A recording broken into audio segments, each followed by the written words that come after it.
Hi, welcome back to Truth Fairy Tidbits.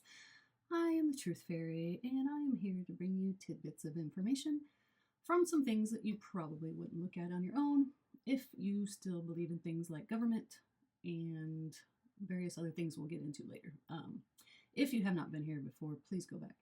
Start at the beginning of my videos, or this is not going to make any sense. Right now, we're still reading from one of the very first sources that started to wake my brain up. This is No Treason by Lysander Spooner. First name Lysander, last name Spooner. And the reason that I'm doing this is when you first start to discover these things and you start to break out of your programming, naturally the first thing you want to do is to help everybody else break out of their programming and realize the truth and all the things that we've been lied to about our entire life.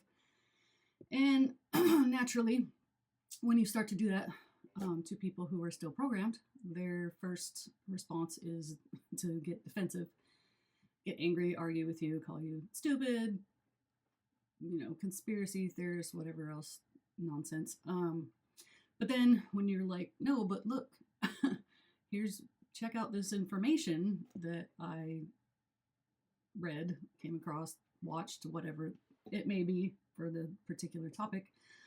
When you try to hand them the information that made you start to change your mind, people refuse to look at it. And usually it's a book or something. So people don't want to read a whole book. Sad. So the point of what I'm doing here is I'm going through the few sources that started me on my deprogramming.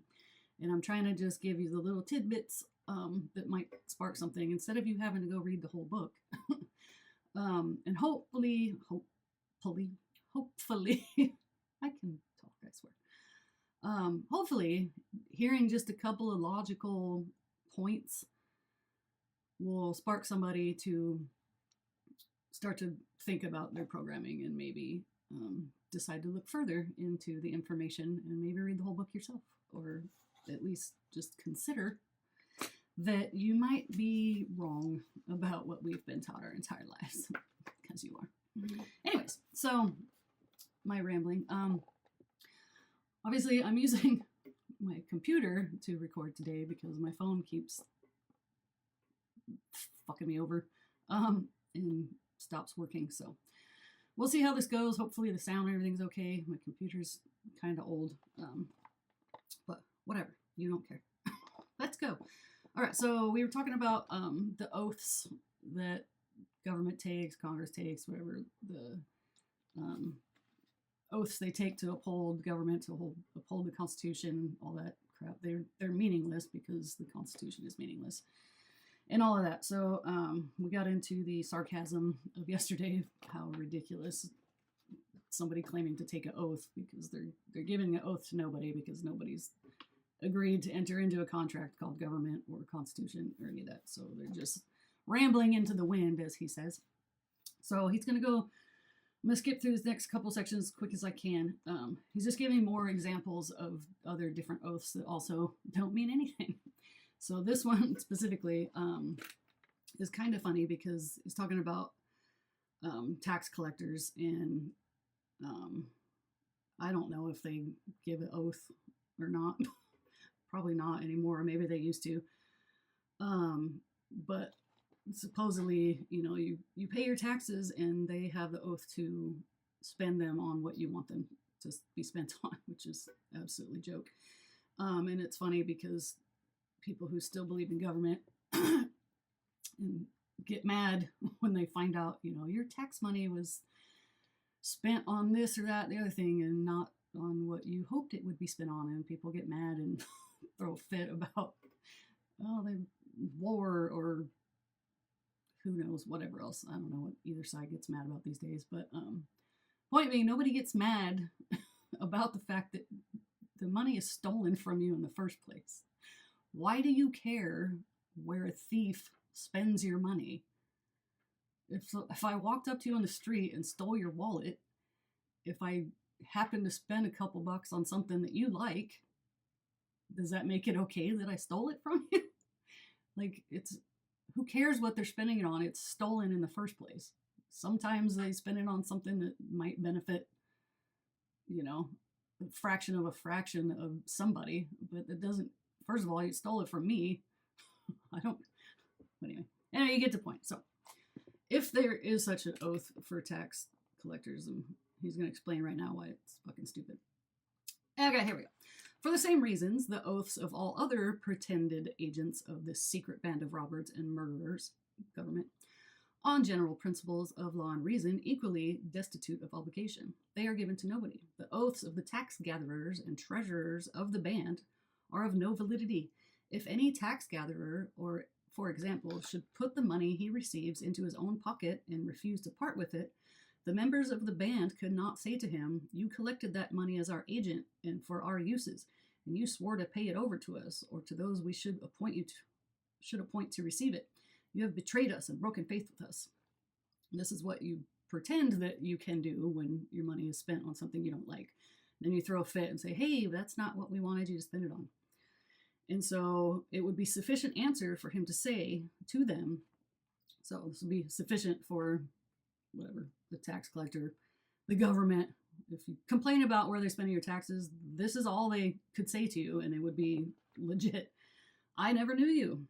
You never made yourselves known to me. I never gave my oath to you as individuals.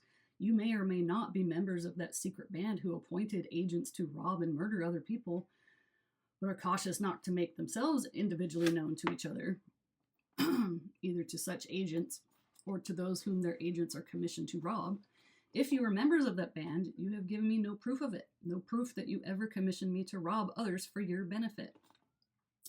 As I took all the risks of my robberies, I propose to take all the profits. You are fools as well as villains.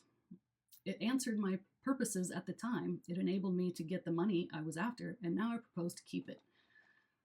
So politicians lie to you, promise you all kinds of bullshit, tell you that taxes are necessary for a civilized society, steal your money, and then do whatever they want with it. And so that's the point that he's making here. So yeah, if they made any oath as what they're going to do with the money they steal from you, it's meaningless because there's no individual contract with anybody where they told them, "This is where my money's going to go when you steal it from me," and then he promises to do that because they steal from everybody. I don't consent to be stolen from in the first place, so there's the point. Okay, a couple other examples of any oath the government takes is invalid for the same reasons. So this one, the oath which foreigners take on coming here, being naturalized, are of no validity either. They are necessarily given to nobody because there is no open, authentic association to which they can join themselves or to whom as individuals they can pledge their faith. Basically saying, like, because government is not legit, this nation is, the country claiming to be organized and, what's the word? Oh man, I'm losing it. Obligated to a government. It's all bullshit for the same reason, because this government it's not voluntarily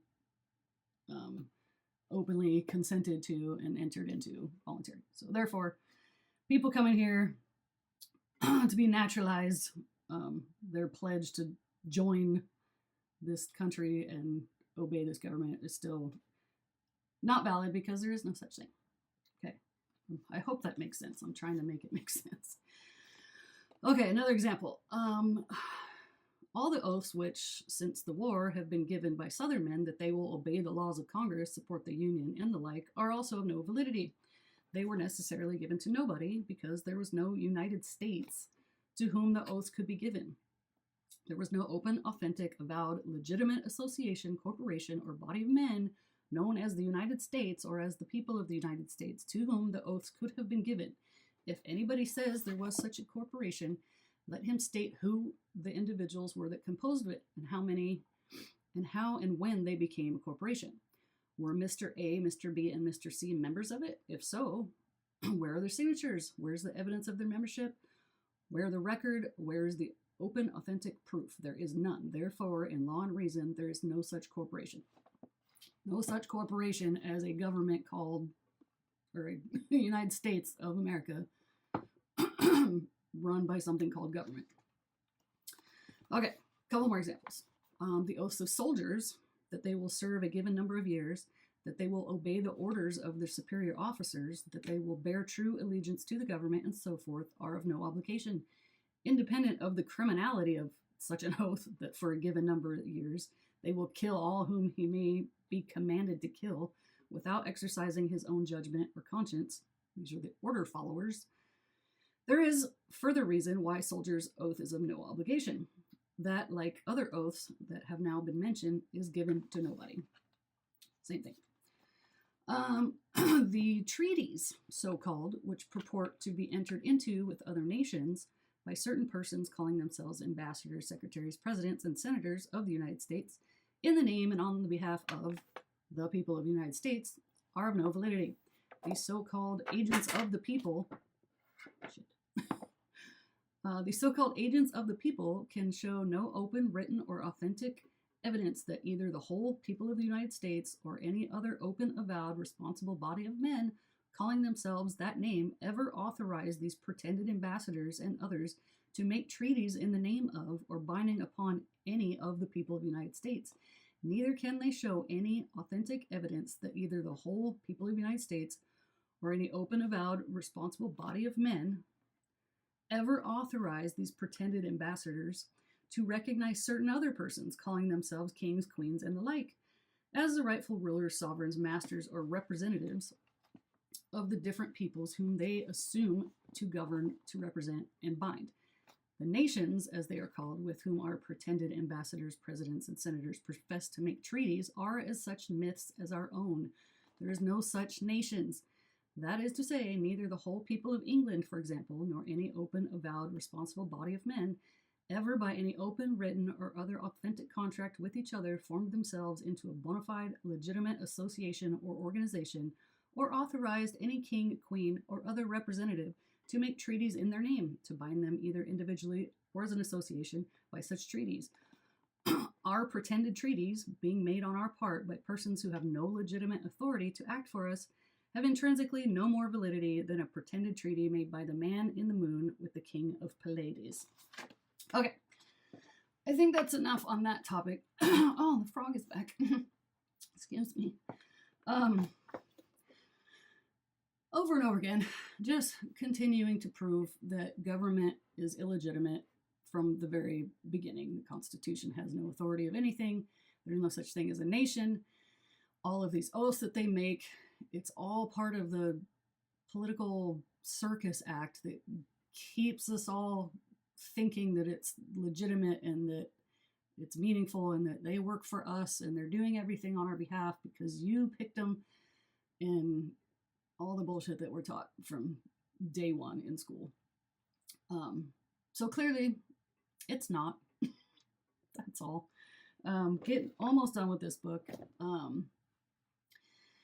I forgot what else I was going to say. Cool. I guess that's it for today. Again, we'll just keep, like I said, beating this dead stick with a horse. And then we're going to get into Larkin Rose's book. And I think that might be a little bit more helpful if you're still here in this phase, or if you're sending these, hopefully, to somebody who is still in the status mindset. Getting into the next thing is talking about the myth of authority. And that's a big, big issue with the mind control that people have, because we're taught from day one also to obey authority from, teachers, doctors, government, police, military, like anything that's claimed authority. You don't question it. You believe what they say, and if they say it, then it's true. And that's a myth, and it's, as Larkin's book is called, the most dangerous superstition. And it's the reason why this stuff right here, the super logical, easy things to understand, is so hard for people to accept, because they're so ingrained to just obey authority and believe what authority tells you. So that's going to be fun to get into, hopefully by the end of this week. I'm going to be on next week because my dad's going to be in town visiting me. So might only have 1 or 2 videos next week. Okay. That's all for today. Do not comply. Bye.